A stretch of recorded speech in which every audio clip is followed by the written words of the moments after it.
नमस्कार।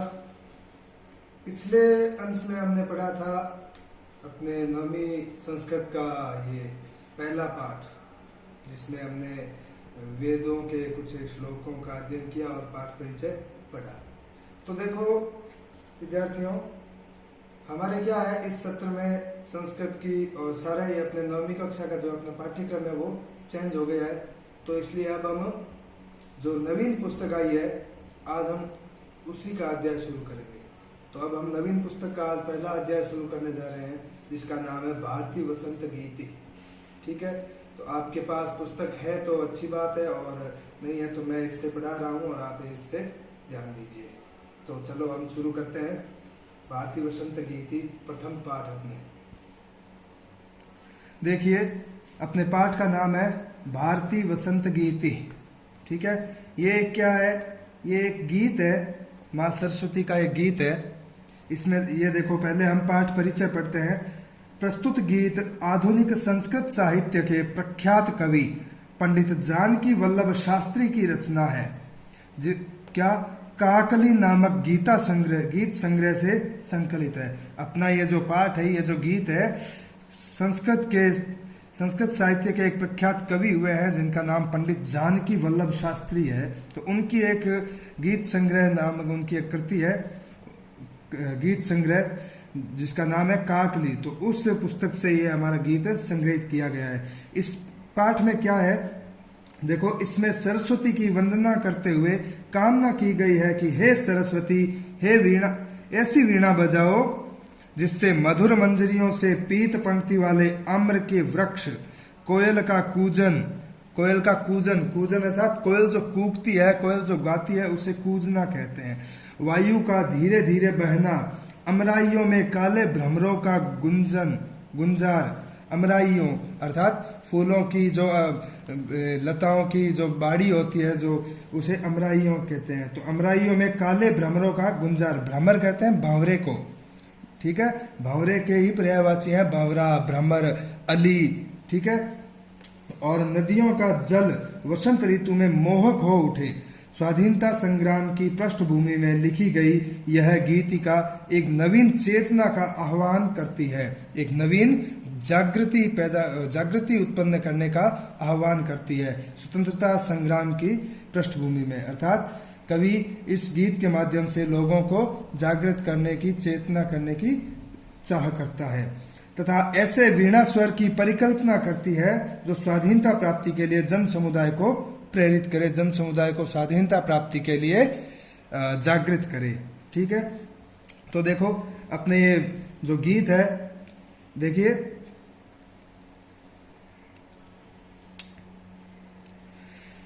तो पहले हम इस गीत का सस्वर वाचन करते हैं। देखिए, संस्कृत ऐसी भाषा है जो आनंद लेते हुए पढ़े हम तो हमारे अच्छे से समझ आएगा। देखिए, पहले इस गीत को हम आनंद के साथ गायन करते हैं, जिससे हमें ये पढ़ने में और ज्यादा सरल लगेगा और पढ़ने में आनंद आएगा। देखिए, निनाद नवीनामये वाणी वीणाम मृदुंगाय गीतिं ललित नीतिलीनाम। निनाद नवीनामये वाणी वीणाम मृदुंगाय गीतिं ललित नीतिलीनाम। मधुर मंजरी पिंजरी भूतमाला वसंते लसंती सरसारसाला। कलापा ललित कोकिला काकलीनाम निनादय नवीनामये वीणाम। वहति मंद मंदम सनीरे समीरे कलिंदात्मजाया सवानीरतीरे। न तां पंक्तिमालोक्य मधुमाधवीनां निनादय नवीनां वाणी वीणाम्। निनादय नवीनामये वाणी वीणाम् मृदुंगाय गीतिं ललित नीतिलीनाम्। ललित पल्लवे पादपे पुष्प पुंजे मलय मारुतो चुंबिते मंजु कुंजे स्वनन्तीं ततीं प्रेक्ष्य मलिनां निनाद नवीनामये वाणी वीणाम् निनाद नवीनामये वाणी वीणाम् मृदुङ्गाय गीतिं ललितनीतिलीनाम् लतानां नितान्तं समं शान्तिशीलम् चलेदुच्छलेत्कान्तसलिलं सलीलम् तवाकर्ण्यवीणामदीनां नदीनां निनाद नवीनामये वाणी वीणाम् निनाद नवीनामये वाणी वीणाम् मृदुङ्गाय गीतिं ललित नीतिलीनाम्। तो देखिए, आशा करता हूँ आपको आनंद आया होगा मेरे इस गीत में। और अब हम देखो, इस गीत का सस्वर वाचन हमने कर लिया। अब संस्कृत में देखो, श्लोकों का जब हम अनुवाद करते हैं तो पहले अनुवाद करने के लिए उसका अन्वय करना होता है हमें, जिससे क्या है, अनुवाद आसानी से हो जाता है। तो देखिए, पहले हम इनका अन्वय करते हैं। पहले श्लोक का अन्वय देखिए क्या है। नवीनाम अये, देखिए अये वाणी, हे वाणी। देखिए यहाँ पे अये दिख रहा है आपको, इसका देखो नवीनाम धन अये। जब हम इसका संधि विच्छेद करेंगे तो हो जाएगा नवीनाम धन अये। यहाँ पे दीर्घ संधि है। कौन सी संधि है? दीर्घ संधि। नवीनाम धन अये हुआ। अये, अये का अर्थ होता है हे। हे वाणी, वाणी का अर्थ है, वाणी किसे कहते हैं? वाणी कहते हैं माँ सरस्वती को। वाणी किसे कहते हैं? सरस्वती को। वाणी की देवी, जो वीणा की देवी, वाक देवी जो है, उसे वाणी कहते हैं। तो देखो, अये वाणी नवीनाम वीणाम निनादय। अये वाणी नवीनाम वीणाम निनादय। ललित नीति लीनाम मृदुम गीतिम गाय। ललित नीति लीनाम मृदुम गीतिम गाय। अर्थात हे वाणी, हे मां सरस्वती, नवीन वीणाम अर्थात वीणा को, नवीन अर्थात नई, ऐसी नवीन या नई वीणा को निनादय। देखिए, निनादय का अर्थ होता है गुंजित करो या बजाओ। निनादय का अर्थ होता है बजाओ। तो कवि यहाँ पे क्या क्या प्रार्थना करता है माँ सरस्वती के? हे वाणी, हे माँ सरस्वती, नवीन वीणा बजाओ। ललित नीति लीनाम। देखिए, ललित नीति लीनाम, इसका अर्थ क्या है? सुंदर नीति में लीन, अर्थात सुंदर नीति से लीन, सुंदर नीति वाली। ललित नीति लीनाम, ललित अर्थात सुंदर, नीति लीनाम अर्थात नीति से परिपूर्ण या नीति में लीन। मृदुम, मृदुम का अर्थ होता है कोमल, ठीक है, कोमल। गीतिम अर्थात गीत, गाय अर्थात गाओ। तो देखिए, कवि यहाँ पर प्रार्थना करता है कि हे वाणी, हे सरस्वती, ऐसी नवीन वीणा बजाओ और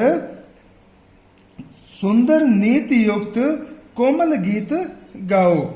आगे देखिए, मधुर मंजरी पिंजरी भूतमाला वसंते लसंती सरसा रसाला कलापा ललित कोकिला काकलीनाम निनादय नवीनामये वाणी वीणाम।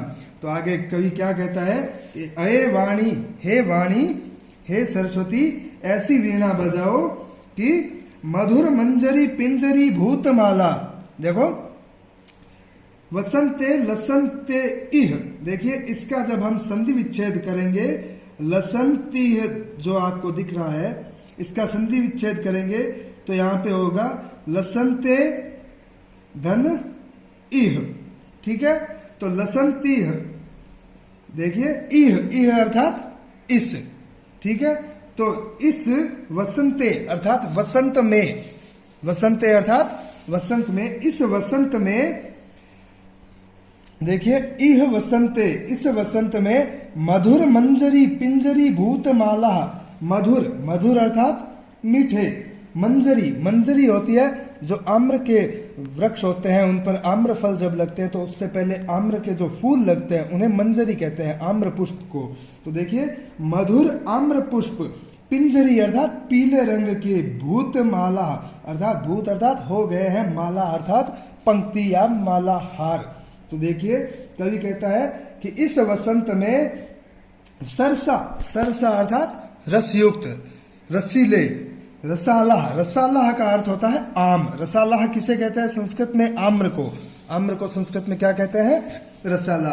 तो इस वसंत में, इस वसंत में मीठे, मीठे मंजरी से, मीठे आम्र पुष्पों से, मीठे पीले आम्र पुष्पों की माला हो गई है, और सरस अर्थात रस युक्त रसीले आमों के जो पेड़ है वो लसंती है, लसंती अर्थात सुशोभित हो रहे हैं। लसंती का देखो यहाँ पे मैंने शब्दार्थ लिख रखा है, लसंती का अर्थ होता है सुशोभित हो रहे हैं।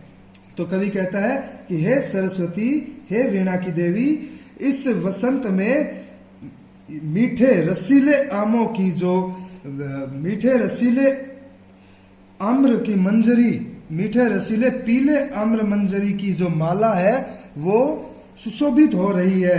कलापह ललित कोकिला काकली नाम।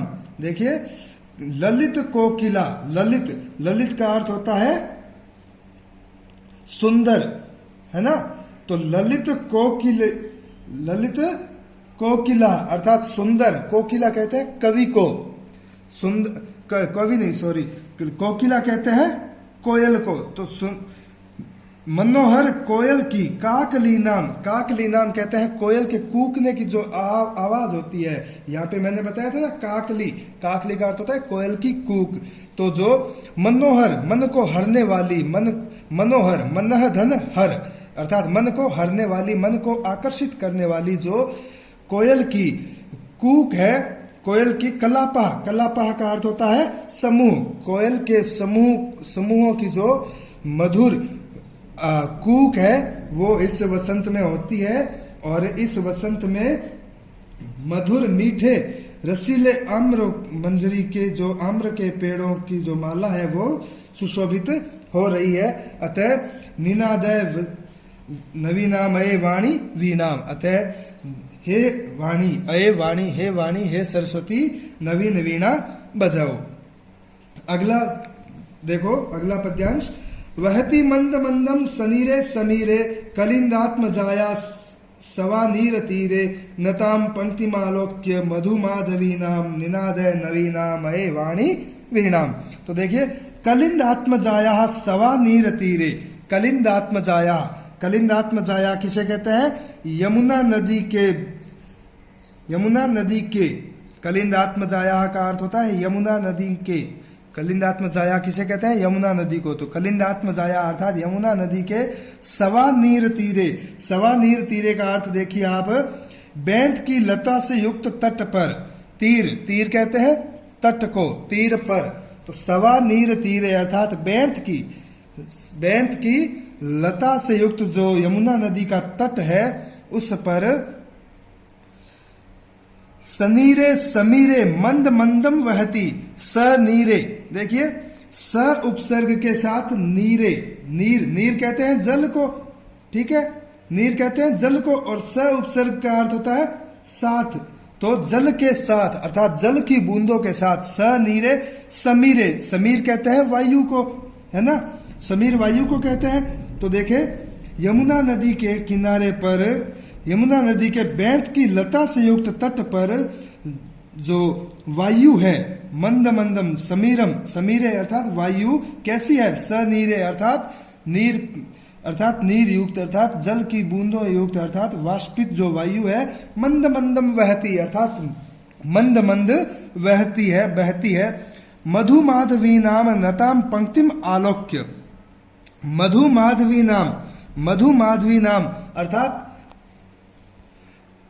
अर्थात मधुमालवी नाम का अर्थ होता है मधुर मालती लताओं का। तो देखो मधुर मालती लताओं के नताम, नत, नत का अर्थ होता है झुका हुआ, हम कहते हैं ना नत मस्तक अर्थात झुके हुए मस्तक, तो नताम, नताम अर्थात झुके हुए, मधुर मालती वृक्षों के झुके हुए, पंक्तिम अर्थात पंक्ति को, आलोक्य, आलोक्य का अर्थ होता है देखकर, आलोक्य अर्थात देखकर।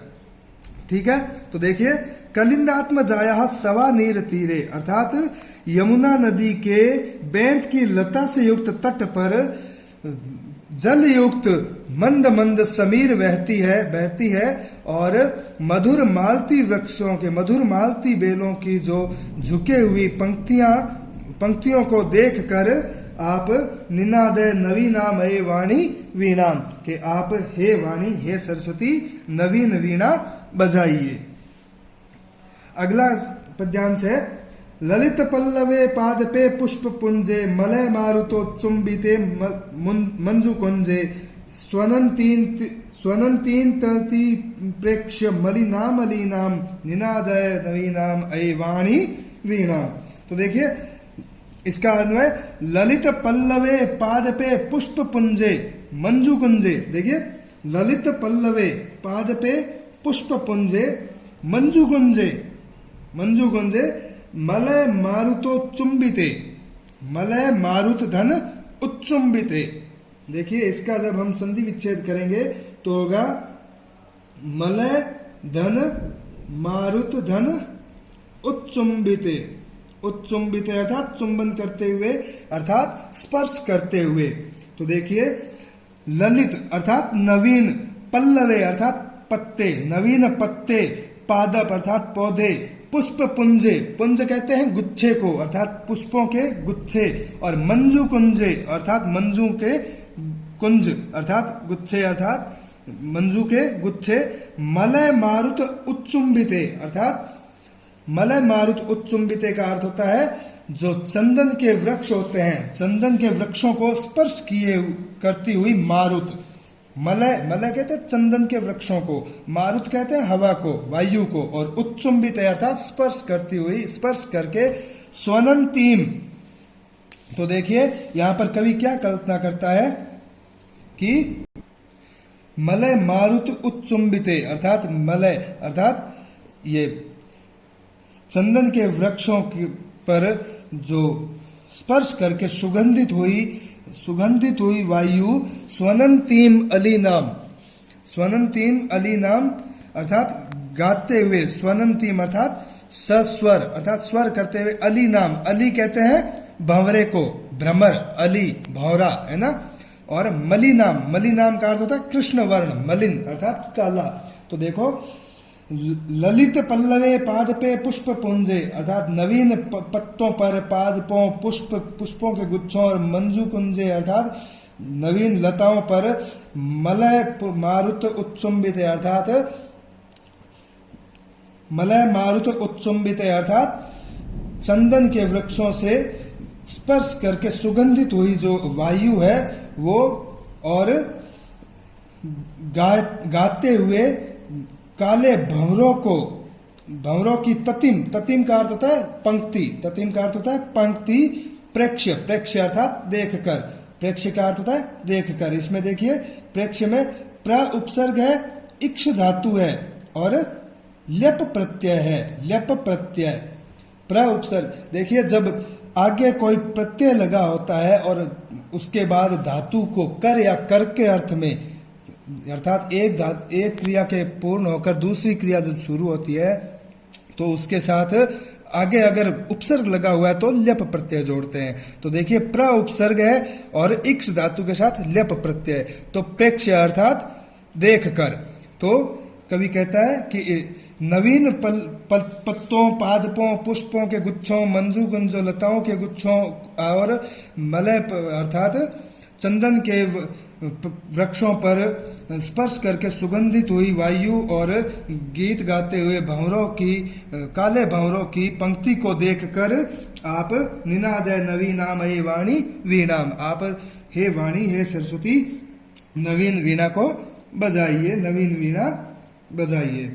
अगला पद्यांश है अगला पद्यांश है लता नाम नितांतम सुमम शांतिशीलम चलेदुच्छलेत्कांत सलिलम सलीलम तवा कर्ण वीणा मदीनाम निदानाम नदीनाम निनादय नवीनाम वही वाणी वीणाम। तो इसका देखो अन्वय क्या है कि तव अधिनाम, तव अधिनाम, तव अर्थात तुम्हारे, अधिनाम अर्थात तेज युक्त, तुम्हारी तेज युक्त वीणाम आकर्ण्य, वीणाम तव तव अधिनाम अर्थात तुम्हारी तेज युक्त वीणाम, वीणा को आकर्ण्य, आकर्ण्य अर्थात सुनकर, आकर्ण्य अर्थात सुनकर, तुम्हारी तेजस्वी वीणा को सुनकर लता नाम नितांतम, लता नाम नितांतम, लता नाम अर्थात लताओं के, बेलों के, नितांत सुमम अर्थात पुष्प, शांतिशीलम जो शांति, जो शांत पुष्प है वो शांतिशीलम, सुमम चलेत अर्थात जो शांतिशील जो पुष्प है, जो शांत पुष्प थे वो तुम्हारी तेजस्वी वीणा को सुनकर चलेत अर्थात चलने लगे, अर्थात एकदम से वो उत्साहित हो उठे हैं। नदी नाम कांत सलिलम, और नदियों के, नदियों का कांत सलिलम अर्थात स्वच्छ निर्मल जो जल है, जो ठहरा हुआ जल है वो सलिलम, सलिलम कहते हैं सलिल अर्थात जल, और ये क्या है सलीलम, इसमें देखो ली बड़ा है तो इसमें सधन लीलम, इसका क्या है स उपसर्ग और लीलम, लीलम, लीला कहते हैं क्रीड़ा को, तो सलीलम अर्थात क्रीड़ा के साथ, स का स उपसर्ग का अर्थ मैंने आपको बताया था साथ, तो सलीलम अर्थात क्रीड़ा के साथ उच्छलित अर्थात उछल पड़ा है, अर्थात उत्साहित हो पड़ा है। तो कहता है तुम्हारी इस तेजस्वी वीणा को सुनकर लताओं के, बेलों के जो नितांत शांतशील जो शांत पुष्प हैं वो चलने लगे हैं, और नदियों का जो स्वच्छ सलिल निर्मल जल है वो क्रीड़ा के साथ उछल पड़ा है। ठीक है, इसलिए हे निनादय नवीनाम हे वाणी वीणाम, हे वीणा, हे वाणी आप नवीन वीणा बजाइए। ये था हमारे इस पाठ का अनुवाद। ठीक है, तो अब देखो इसके यहाँ पे मैं ये शब्दार्थ दे रखे हैं, ये आप ये घर से गृह कार्य कर लेना, शब्दार्थ याद कर लेना अच्छे से, और ये अन्वय है, और आशा करता हूँ ये पाठ आपको अच्छे से समझ आ गया। और ये इधर भी ये शब्दार्थ है तो आप इनको भी उतार लें अपनी पाठ्य पुस्तिका में, अभ्यास पुस्तिका में। ठीक है, और आगे की कक्षा में हम इस पाठ के प्रश्नोत्तर करेंगे। धन्यवाद।